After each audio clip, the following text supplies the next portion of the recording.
ఖమ్మం జిల్లా కల్లూరు మండలం ఎర్రబంజర కాలనీలో డ్రైనేజీలు దారుణంగా తయారయ్యి వర్షాలకు డ్రైనేజీలో ఉన్న మురికి నీటిలో దోమలు ఈగలు చేరడంతో కాలనీవాసులు అనారోగ్యంతో బాధపడుతున్నారు.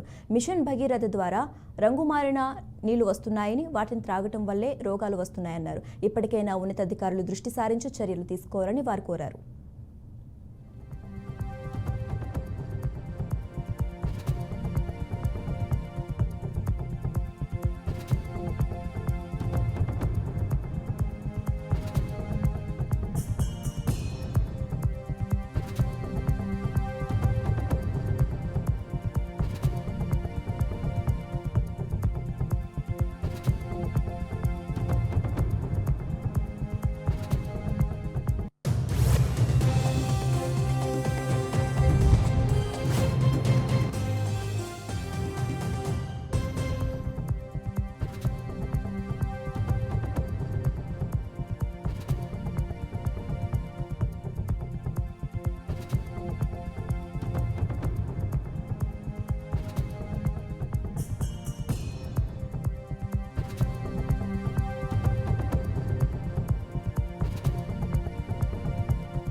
రొచ్చు చెక్కాకు ఇంట్లో కూడా బాగా చినుకులు పడి ఉండే పరిస్థితి లేకుండా పోతున్నాం. డ్రైనేజీల వల్ల మరి వాతావరణం బాగా దోమలు కొట్టి టైఫాయిడ్ జ్వరం 15 రోజులు మట్టి ఇంటికి 2-3 అట్ట వండుకొని చూసుకుంటున్నాం. బ్లీచింగ్ పెడతాం, కాలువలు వేయటం మాకు కొద్దిగా నీట్గా చేయాలి దోమలు కొట్టకుండా.